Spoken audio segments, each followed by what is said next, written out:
Salut tout le monde, j'espère que vous allez bien. Ça fait longtemps qu'on ne s'est pas vu. J'en profite pour vous souhaiter une bonne année. J'espère que vous atteindrez tous vos objectifs de prépa ou de je ne sais quelle phase de la vie cette année. Je suis super contente de vous retrouver pour cette vidéo, que ça fait des mois que je dois finir de monter, mais elle est enfin là, elle est enfin prête. Et en fait, elle tombe parfaitement bien pour les cagneux puisque nous sommes en janvier et que les inscriptions au concours de l'ENS viennent d'ouvrir. Donc cette vidéo est pour vous. L'année dernière, entre avril et juillet, j'ai suivi Ulysse, un ami de l'internat, qui a passé ses concours pour l'ENS. Je l'ai filmé avant et après chaque épreuve pour avoir son ressenti. Vous allez voir, en plus, c'est très rassurant parce que lui, il est chill, confiant, serein. Ce ne sera pas du tout moi dans 4 mois. Mais avant de passer à la compilation de ces interviews, je souhaitais revenir rapidement sur la façon dont fonctionne la prépa littéraire pour que vous compreniez bien toutes les étapes par lesquelles passe Ulysse et surtout pour comprendre la différence entre Cagne moderne et Cagne classique. Alors, je vous ai fait une petite présentation sur mon tableau blanc. J'espère que vous voyez bien et que mon écriture est lisible.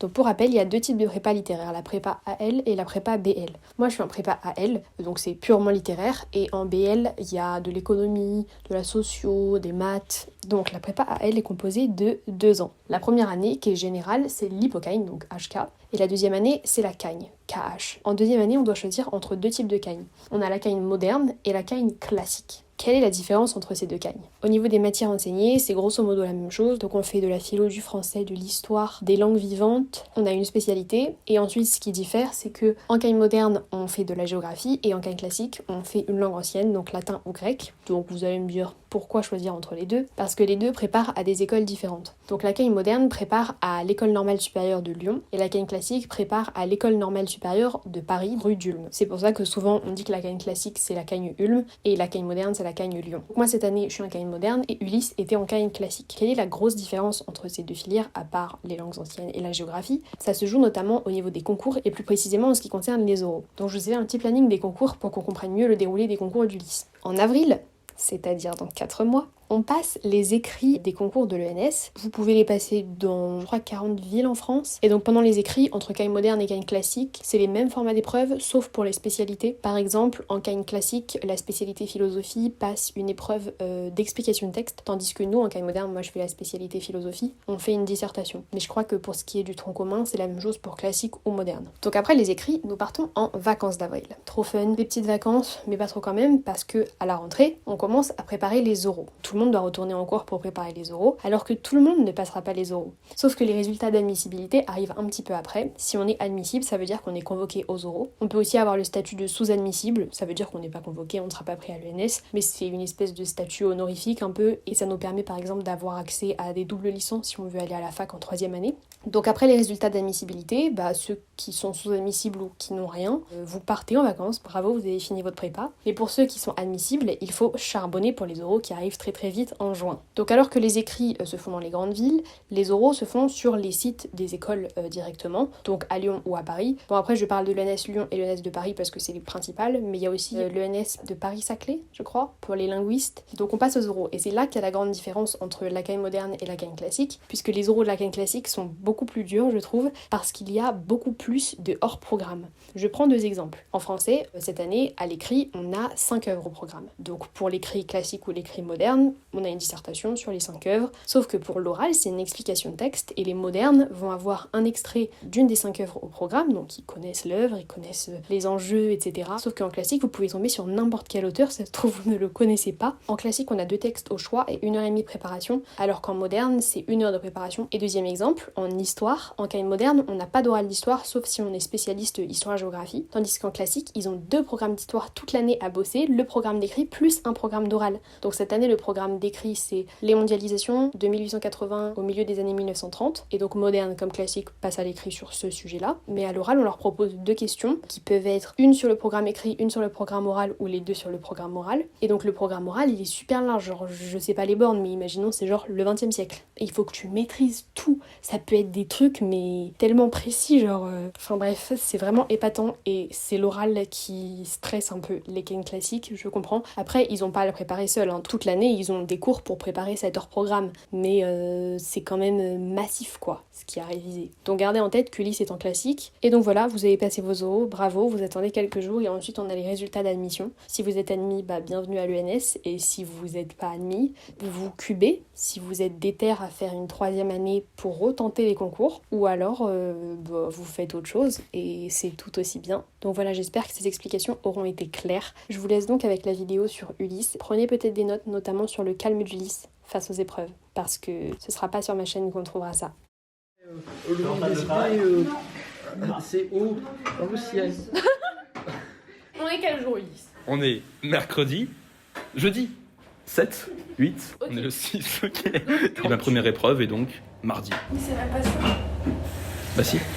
Tu commences mercredi. Merde, oui, je commence mercredi, c'est vrai, oh terrible. Et ça fait combien de temps que t'as arrêté les cours parce que donc on a une période de révision, c'est ça? Exactement, donc j'ai arrêté les cours depuis 1 semaine et demie. Et là, j'attaque la dernière partie de la 2e semaine de révision, avant les concours qui commencent mercredi. Et tu te sens comment? Donc pour l'instant, ça va à peu près bien, je suis pas trop stressé. Je pense que ça va venir la veille. Mais pour l'instant, j'essaie de travailler comme je peux. Et puis, on verra bien. Donc tu fais quoi pour travailler comme tu peux? Alors écoute, j'ai un système que j'ai depuis le début des révisions plus ou moins. C'est que je vais à la bibliothèque le matin à 10h. Je prends 1 heure de pause le midi pour manger. Puis je reprends l'après-midi jusqu'à 18h. Je retourne à l'internat pour manger. Avec toi et toutes les charmantes personnes que nous connaissons tous deux. Et je travaille, j'essaie de travailler le soir, mais de moins en moins, puisque je vois que je suis de plus en plus fatigué, donc pas trop le soir. Donc c'est fatigant cette période de révision plus que les cours? Je sais pas si c'est plus fatigant, mais je dois dire que je préfère largement la période où j'ai cours, puisqu'en fait, en révision, on n'apprend plus rien, typiquement, c'est le principe. En fait, on essaie de réintégrer, de se remémorer toutes les choses qu'on a apprises pendant l'année. C'est pas du bourrage de crâne, mais pas loin. Donc j'ai hâte que ça se termine, même si au bout, il y a des concours. Quel va être le programme là, à partir de mercredi? Alors, je le passe à Rungis, dans le 94, au centre Jean Moulin, donc qui est un hall énorme, avec, je crois qu'on sera 4000 dans le hangar, 1000 dans la salle, donc ça va être des conditions assez nouvelles. Oh mon dieu! Et oui, comme tu dis, ça fait beaucoup là, non? Et donc ouais, je disais, je commence mercredi avec l'histoire, et l'ordre exact, je sais plus vraiment, mais c'est... j'ai 4 épreuves d'affilée, dont les 3 épreuves à dissertation, donc histoire, philo et lettres. Après, ce sont les langues, donc langue vivante, anglais et langue ancienne pour moi, c'est le latin. 3 jours plus tard, j'ai l'épreuve de spécialité, donc dans mon cas, c'est histoire. Et quel est ton objectif à l'issue de ce concours? Intégré. Mais c'est... Ulysse, nous sommes à J-1 des concours, les concours pour lesquels tu t'es préparé pendant 1 an et demi. C'est vrai, donc demain je commence les épreuves du concours de l'ENS 1 avec la composition d'histoire. Le programme, évidemment je le connais, c'est donc mouvement protestataire et lutte populaire de 1831 à 1968. Programme qu'on travaille depuis donc, le début de l'année, mais en histoire on n'a jamais terminé, donc ce sera forcément surprenant demain et il va falloir sélectionner les bonnes informations pour pas trop se perdre et en même temps faire quelque chose de concis, synthétique. Et comment te sens-tu? Est-ce que tu as l'impression que tu as fait ton maximum et là tu pourrais pas... Enfin, bien sûr on pourrait toujours faire plus. Mon maximum, comme tu dis, non, mais je pense que j'ai ce qu'il faut pour faire une bonne disserte. Pour le coup, en histoire, je sais pas une matière où j'ai des reproches à me faire sur la façon dont j'aurais pu travailler, contrairement à peut-être d'autres. Enfin, on en discutera peut-être plus tard. Je pense que ça peut marcher, même si on n'est jamais à l'abri d'un faux pas, d'un hors-sujet. Donc là, quel est le programme demain? Alors demain, lever autour de 6h50, parce que le centre d'examen n'est pas à Paris-Centre. Départ à 7h30 devant l'internat avec 3 amis avec lesquels on va en taxi jusqu'au centre d'examen. Début de l'épreuve à 9h, fin de l'épreuve à 15h, donc en tout 6 heures d'épreuve, comme on fait depuis le début de l'année finalement. Je rentre en transport en commun à l'internat, sieste, révision en catastrophe des citations de lettres pour demain. Donc là, il est 20h30, qu'est-ce que tu comptes faire pour tes dernières heures avant d'aller dormir? Très dramatique dit comme ça, mais écoute, ce que je vais faire, c'est que je pense que je vais relire peut-être une petite fiche ou deux sur les anarchistes, notamment, je suis pas tout à fait au clair. 2-3 petites grèves aussi, histoire d'avoir 2-3 trucs à dire sur les grèves, 1920, tout ça, la taylorisation, des petits trucs comme ça. Mais pas beaucoup, ouais, pour avoir un esprit relativement calme. Ouais, je vais pas dormir trop tard, hein, histoire d'avoir une quantité de sommeil suffisante pour affronter l'épreuve de demain. Tu m'es pas tellement serein. Tu sais que ça me stresse en fait de me dire que vous êtes en concours. Je stresse par procuration. Je comprends, mais là voilà, j'ai pas encore commencé le concours, hein, je sais pas ce que ça va donner, je sais pas à quoi la salle d'examen ressemble, peut-être que ça va d'ailleurs ça va forcément jouer aussi, le contexte, hein, tu vois, le fait qu'on va être énormément, des milliers dans une salle, dans un gros hangar, parce que Rungis c'est un centre d'examen qui est réputé pour ça, pour être immense, avec des milliers de tables qui sont alignées, c'est une configuration qui est assez particulière et qui pour certains peut être gênante. C'est vrai que là je suis pas stressé même pas du tout en fait pour l'instant. À moi-même ça me paraît un peu étrange parce que normalement on est un peu stressé par l'enjeu vu que théoriquement ça fait 2 ans, 1 an et demi comme tu disais qu'on se prépare à ça. En réalité si on y réfléchit bien c'est mon 6e concours blanc. Si on prend l'épreuve de demain pour le début d'un nouveau concours blanc, donc c'est pas une nouveauté totale. Bon bah merci, Mais à demain. merci à toi. Bon courage soldat.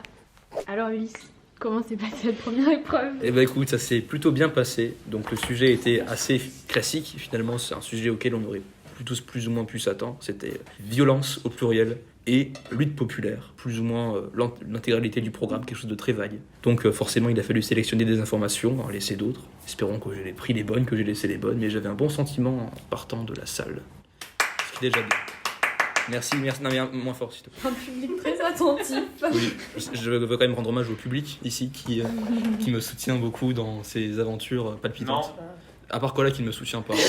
Mais enfin ça c'est pas très grave. Et c'était Ouais. comment de composer dans une grande salle Bah écoute, pas grand chose, quand on compose on est concentré sur ce sur quoi on écrit. On était 1100 dans la salle, donc assez considérable. Est-ce que c'est bruyant?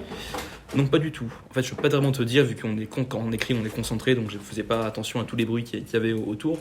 J'ai pas été gêné du tout, même sans boule caisse, même avec la pluie qui battait contre les fenêtres au dehors. Et sur 6 heures d'épreuve, tu passes combien de temps au brouillon?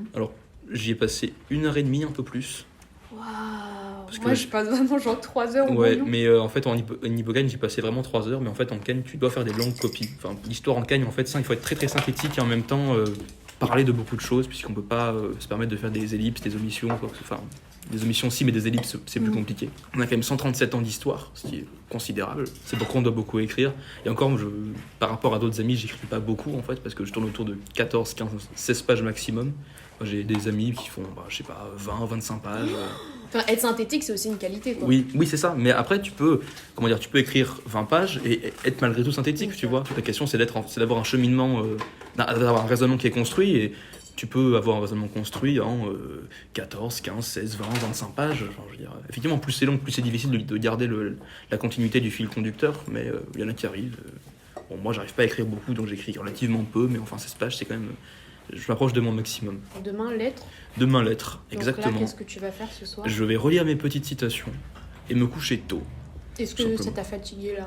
Oui. Plus qu'un concours blanc normal? Non, pas plus. Non, Pas normal. plus. Tu veux dire quelque chose, Luigi? En fait, Luigi méprise les lettres. Voilà, il faut savoir ça, ce qui est fondamental. Ça tourne. Ça tourne, les amis. Margot, nous nous retrouvons Et oui. après une journée de dur labeur. Non, parce qu'on commence à se connaître avec les abonnés. Maintenant, on forme une certaine communauté pour revenir donc à cette épreuve de français, puisque aujourd'hui c'était la composition française pour laquelle on a donc eu un sujet de Marcel Proust. C'était un extrait de la conclusion de Contre Sainte-Beuve, où il s'oppose à Sainte-Beuve. C'était un sujet assez transversal par rapport aux axes qui étaient les nôtres pendant l'année. On avait donc l'auteur, le lecteur et l'écriture de soi. Voilà, ça mêlait plus ou moins les trois. Bon, j'ai essayé de faire ma sauce. Ça s'est plutôt bien passé. Je pense que j'ai fait 2 parties sur 3 qui sont bien. Une partie qui est moins bien. Demain, c'est la philosophie. Tu le sens comment? Pas très bien. Ça fait assez longtemps que j'ai pas révisé sérieusement mes cours de philo. Je vais essayer de rattraper vite fait le coup ce soir, mais pas non plus beaucoup, mais qu'il faut quand même dormir. Et puis ça sert pas à grand chose de réviser les choses la veille pour le lendemain. Et puis après, il restera 3 épreuves. Puis ce sera de la liberté. Demain, 15h, j'aurai fait la moitié. Et t'as encore une épreuve après la philo cette semaine? Non. Non, Donc j'ai le week-end de libre et le lundi. Donc, Attends, la elle m'a troisième dit fois, quoi, Lisa? Elle m'a dit quoi, Lisa? Non, mais vraiment, je te jure. Anglais. Lundi anglais, mercredi latin, jeudi spé. Ok, ça. Il me semble. Très juste. Heureusement qu'il y a Lisa. Malheureusement qu'il y a Lisa. Lisa qu'on embrasse fort d'ailleurs. hein. Qui n'est pas là. Et à Vous qui avez on eu va. des nouvelles de Lisa d'ailleurs? C'est bien passé. Oui, ça s'est bien Voilà, passé. c'est Ah cool. non, ça s'est pas bien passé, non. elle Ah m'a dit. merde. Mais après, le sujet était dur. On peut compter sur un ramassage général et puis. J'ai une petite question. Oui. Au bout de 6 heures, est-ce qu'ils vous Ouais. disent, enfin il y a un gros chrono, ils disent lâchez Non. les stylos? Non, il n'y a pas de grosse horloge devant tout le monde. À un quart d'heure de la fin, ils nous disent voilà, il vous reste un quart d'heure, vous devez commencer à émarger, à remplir les en-têtes. Au bout de 6 heures, il dit l'épreuve est terminée. En fait, ils nous font nous lever pour être sûr qu'on continue pas à écrire. Et toi, quand tu arrives à bien gérer ton temps, à Oui, 5 non, minutes oui. avant, t'as fini ou t'es... Bah, c'était même plus 20 minutes avant parce que Ah ouais. j'ai fini vers 5h30. Et j'ai regardé un peu la salle, tu vois, j'ai contemplé les gens à côté. Et tu peux pas partir avant? Si, mais c'est un peu bête. Quoi. Enfin, du coup, si, je me suis quand même bien relu. forcément, 2 fois. Vu que j'écris très mal, j'essaie d'arrondir un peu mes lettres pour pas me faire reprocher ça. Et bonne soirée à tous, et puis on se retrouve demain pour une nouvelle vidéo. N'hésitez pas à vous abonner et à activer la cloche, parce que vraiment cette personne là qui est derrière la caméra est tout à fait inspirante. Comme je l'ai déjà dit un jour dans toutes ces vidéos. C'est la communauté de Margot Moments pour leur assurer de ma compassion. Parce que pour regarder ça, il faut vraiment avoir les nerfs solides. Non, moi je rigole. Mais de la part d'un étudiant en 2e année, donc forcément un gage de sérieux et de qualité. Futur Ulmien. Oui, bien sûr. Non, vraiment, je vous enjoins à regarder cette chaîne et à ne faire que ça de vos journées, notamment si vous passez un concours. Par exemple, moi en ce moment, c'est ce que je fais. Le matin, je me réveille. J'ai des dates d'histoire à réviser, mais non, je vais sur la chaîne de Margot Moments et je regarde des vidéos et je les repasse en boucle. Alors Ulysse, bonsoir. Quel jour est-on aujourd'hui? Dimanche. Oui, c'est ça. Demain on est lundi, donc aujourd'hui dimanche. Donc vendredi, t'as passé ton épreuve de philo. Exactement.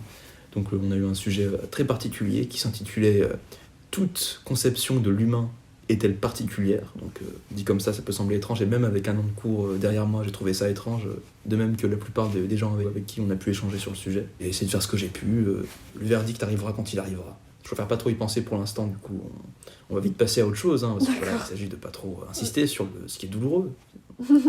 Carrément. Donc voilà. On va passons à autre chose alors. Qu'est-ce qui nous attend cette semaine? L'anglais demain. Donc 9h-15h, épreuve d'anglais LV1, commentaire d'un texte littéraire, qui va du 19e au début du 21e siècle, et traduction donc d'une partie de ce texte, ce qu'on appelle l'épreuve de version commentaire. Comment tu te sens pour cette épreuve? L'anglais, c'est pas ma matière la plus forte depuis le début d'année, donc j'envisage avec peut-être un peu moins de pression, donc, étant donné que je me dis que c'est pas là où je vais forcément être le plus à l'aise, donc je m'attends pas à quelque chose d'incroyable. Mais bon, je me dis j'ai progressé pendant l'année, donc on verra. Ça dépendra aussi beaucoup du texte, en commentaire. Voilà, ça dépend beaucoup du support sur lequel on se fonde pour faire notre commentaire. Ça dépend de la difficulté du passage.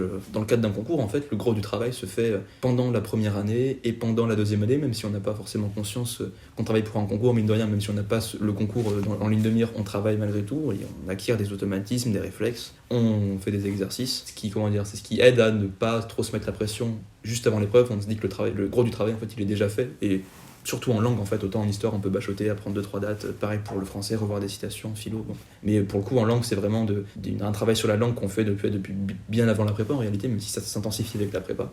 C'est pas la veille du DS que tu vas avoir le déclic qui va te faire réussir ton épreuve. L'important c'est vraiment la manière dont tu gères, dont tu te débrouilles avec le texte le jour même. Le texte donc a été tiré d'un livre de Toni Morrison, qui est une écrivaine américaine qui est morte il y a 4 ans, donc un texte très contemporain. L'épreuve s'est plutôt bien passée, traduction, donc version pas très difficile, mais j'ai peut-être passé trop peu de temps, donc un peu bâclé, on verra ça. Et le commentaire, par contre, je suis plutôt content de ce que j'ai fait, donc impression plutôt positive pour cette 4e, pour cette 4e journée d'épreuve. Donc demain, t'as une journée de pause. Exactement. Qu'est-ce que tu vas faire demain? Eh bien écoute, on va alterner entre repos et révision de dernière minute pour l'aspect, parce que le latin, ça se révise pas vraiment...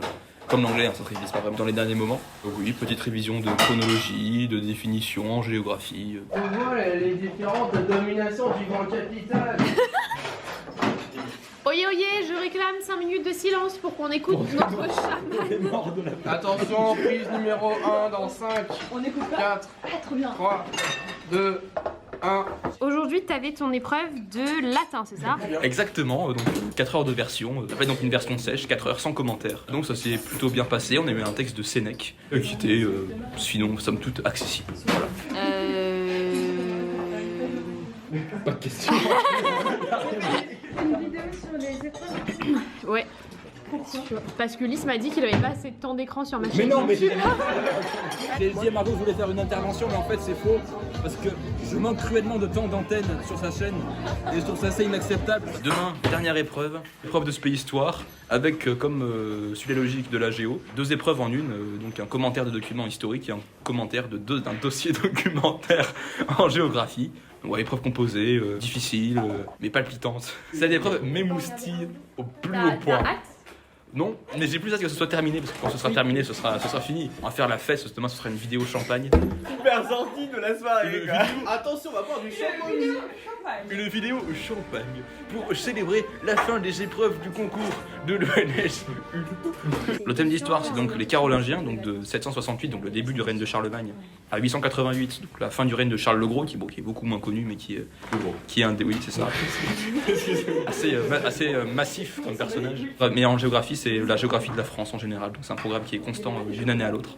Ça va bien se passer, peut-être. Ulysse, ça fait longtemps qu'on ne s'est pas vu. La dernière fois qu'on s'est vu, t'allais passer ton épreuve de spécialité histoire. Et depuis, il s'en est passé des choses, tu vas nous raconter ? Avec ce lait demi-écrémé Carrefour, que je vous informe que mon épreuve de spé s'était mal passée. Voilà, bon ça arrive, hein.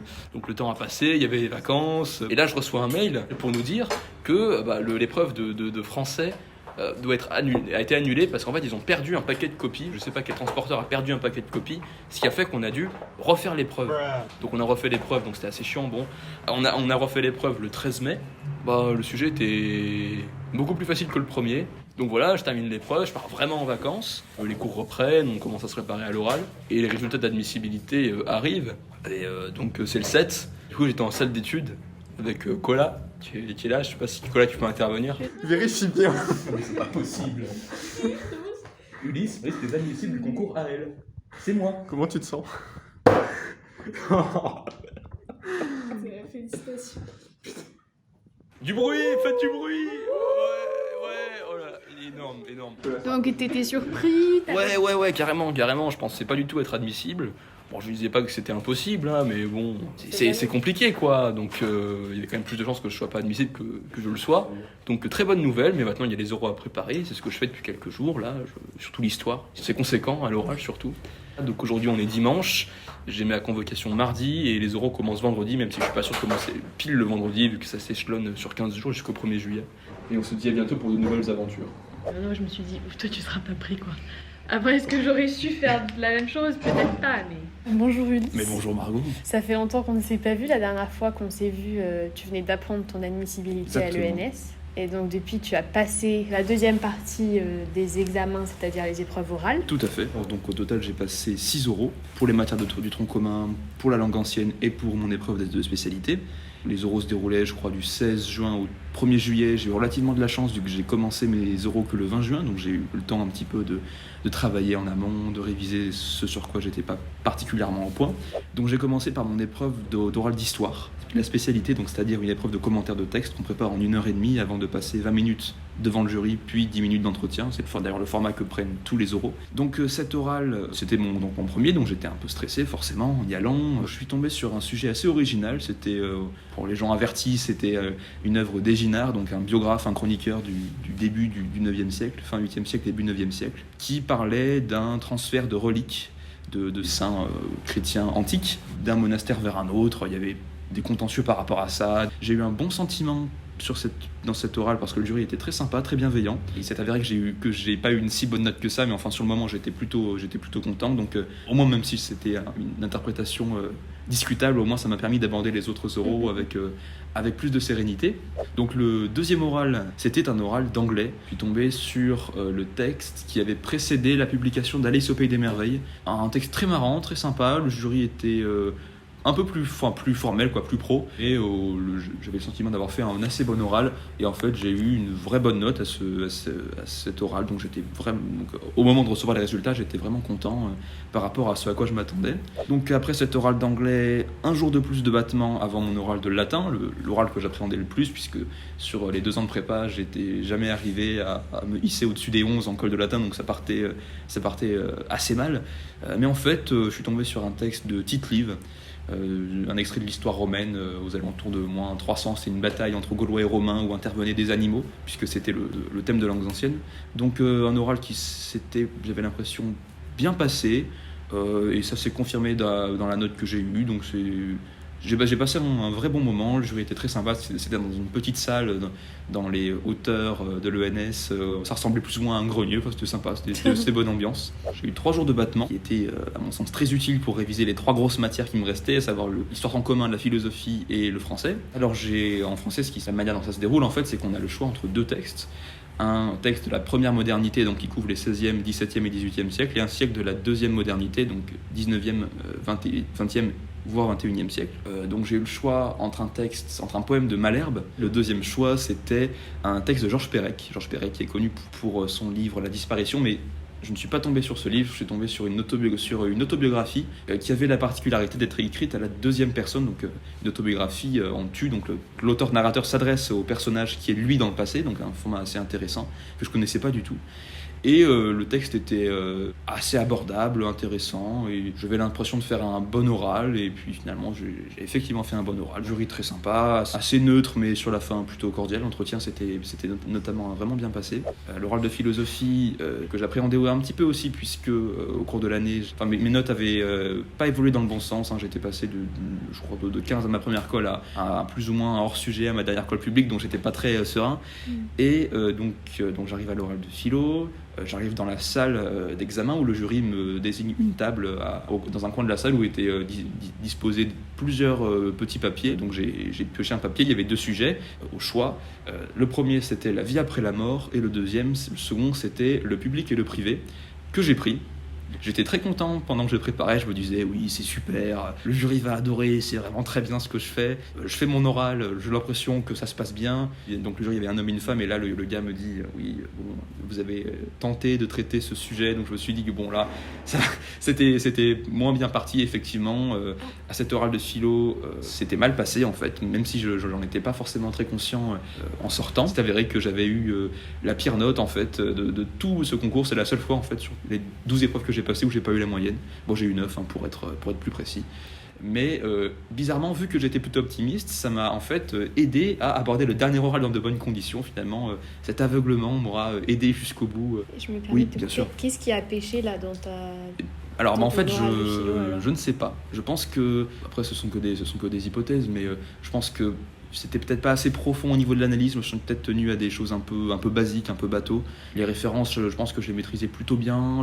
J'ai peut-être pas été excellent lors de l'entretien. J'arrive à mon dernier oral, l'oral d'histoire. Alors, l'oral d'histoire, ce qu'il faut savoir, c'est que c'est celui qui nous donne le plus de sueur froide de très loin de tous les oraux. Vu qu'on a en Cagne Ulm, on a 2 programmes, un programme d'écrit et un programme d'oral, et on est en fait obligé de réviser les 2, puisque le jury peut parfois essayer de contourner d'éventuelles ruses qui consisteraient à ne réviser que le programme d'écrit et pas qu'on a déjà travaillé pendant toute l'année, en mettant parfois 2 sujets d'oraux sur les billets. C'est d'ailleurs ce qui m'est arrivé. Je suis tombé sur un billet qui comportait 2 sujets donc, qui portaient sur le terme d'oral. Le premier, c'était donc littéralement la guerre froide, une guerre d'espions, point d'interrogation. Et le deuxième, c'était la Yougoslavie de Tito. Et en fait, c'était un petit miracle, vu que la Yougoslavie de Tito, c'était un sujet que j'avais bien charbonné de mon côté, sur lequel je connaissais beaucoup de choses. Donc j'ai pris, bien évidemment, ce sujet. J'aurais été absolument incapable de traiter l'autre, d'ailleurs. L'oral s'est très bien passé, et j'ai obtenu ma meilleure note de tous les oraux. Bien. J'ai eu 19. Voilà. Wow. Donc mais je sentais que ça s'était très bien passé, vu qu'à la fin j'avais terminé mon oral et l'homme du jury m'avait dit très bien, ou un truc du style, tu vois. Oui, j'avais des petites questions quand tu étais en train de parler. Donc, les oraux, comment ça se passe? T'arrives, tu donnes ton nom, ensuite tu pioches ton truc, oui, tu vas préparer dans une salle, et il y a quelqu'un qui est toujours là à te surveiller, c'est ça? Alors, en fait, donc à l'ENS Ulm, ce qui se passe, c'est qu'on arrive dans ce qui s'assimile plus ou moins à une salle d'attente, devant la salle où on prépare les oraux, devant la salle des actes. Donc on a 6-7 chaises avec le nom de la discipline qui se rapporte à l'épreuve qu'on va passer au-dessus de notre tête. Donc on s'assoit sur la chaise.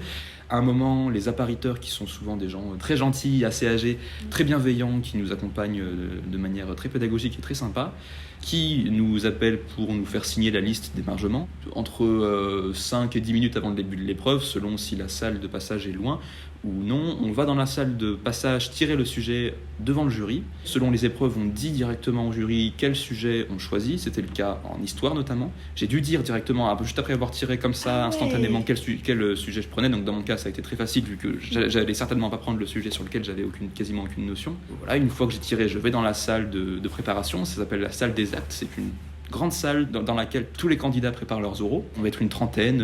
Après, il y a beaucoup de va-et-vient, forcément, toutes les demi-heures.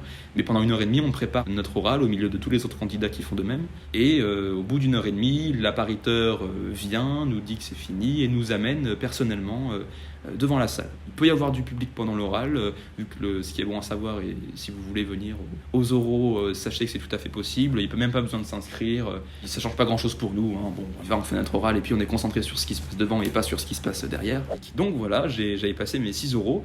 C'était donc le dernier oral que j'ai passé, je l'ai passé le 30 juin, donc il y avait encore 5 jours à attendre avant les résultats définitifs qui étaient tombés le 5. Donc le 5 juin à 13h, j'étais évidemment dans un stress chronique. Et j'ouvre à 13h pile, pour une fois ils ont été bons sur les horaires, j'ouvre le lien qui permettait de trouver, d'accéder aux listes d'admission, et j'ai eu la grande joie de voir mon nom apparaître sur la liste d'admission, donc voilà, j'ai finalement été admis. Voilà, après 2 ans de prépa. Tu sais à peu près quel pourcentage des élèves en prépa qui sont admis à l'ENS d'Ulm ? Généralement, pour l'ENS Ulm, on tourne autour de 1300 candidats pour très précisément 72 places. Donc, j'avais fait le calcul, je crois que ça fait autour de 6% d'admis, et c'est évidemment très sélectif. Donc, la prochaine rentrée ENS d'Ulm ? C'est ça, donc la prochaine rentrée, c'est le 1er septembre, donc d'après ce que j'ai compris, on a 2 semaines de rentrée, pendant lesquelles on va visiter les différents départements. Donc l'ENS est composé d'une grande variété de départements.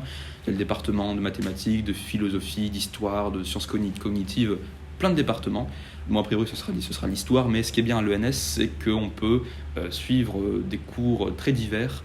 On a même l'obligation de le faire, hein, c'est dans le contrat pédagogique, on va dire. Je vais en profiter pour découvrir ou redécouvrir des choses que je n'avais pas faites en prépa. Là, je pense à l'économie, mais je me laisse la possibilité de faire pas mal d'autres choses. Et dernière question, donc là, tu étais à l'internat, mais oui. donc tu pars, et donc tu vas loger où l'année prochaine ? Alors, l'ENS propose un internat pour tous les élèves et les étudiants de première année. C'est quasiment automatique en fait, donc je suis sûr d'avoir ma chambre, j'ai déjà déposé ma candidature. Merci beaucoup. Mais je te remercie absolument. Voilà, c'est tout pour la vidéo, j'espère qu'elle vous aura plu. Encore bravo à Ulysse, notre modèle à l'internat. Je suis vraiment tellement heureuse pour lui parce que c'est vraiment ce qu'il voulait faire. Et pour l'avoir observé toute l'année à l'internat, il était tellement studieux, tellement carré, tellement organisé. Je le voyais, on travaillait en salle de travail, 22h, il regardait sa montre, hop, on va commencer à aller se coucher. 22h15, il montait dans sa chambre. Il m'a dit qu'il prenait 1 heure avant d'aller se coucher pour faire autre chose que travailler. Qui fait ça dans la vie ? Moi, je révise jusqu'à 5 minutes avant les DS. Sur ce, je vous dis à très bientôt. Si vous avez bien fait les calculs, cette vidéo date de juillet. Pensez-vous que les prochaines vidéos seront sur la Cagne ? Non, il me reste toutes les vidéos de l'été à poster. Alors bon, on est en hiver, mais au final, ça fait faire un petit dépaysement, quoi. Préparez-vous pour quelques bêtises de cet été, entre ma sœur américaine, Elsa, et moi. Puisque vous savez, à mon Hippocane, j'ai fait une année de césure et je vivais aux États-Unis. Elle est venue en France. Et on a fait des vraies vacances de prépa littéraire. Finalement, on a visité genre 10 châteaux et 10 musées en un mois. En tout cas, j'ai hâte de vous poster ces vidéos. Et ensuite, les vidéos sur la Cagne arriveront, probablement quand j'aurai fini ma Cagne, vu le programme qui m'attend jusqu'à avril. Mais bon, comme je dis, vaut mieux tard que jamais. Sur ce, je vous souhaite une bonne journée ou une bonne soirée. Et je vous dis à très bientôt pour les vidéos de l'été.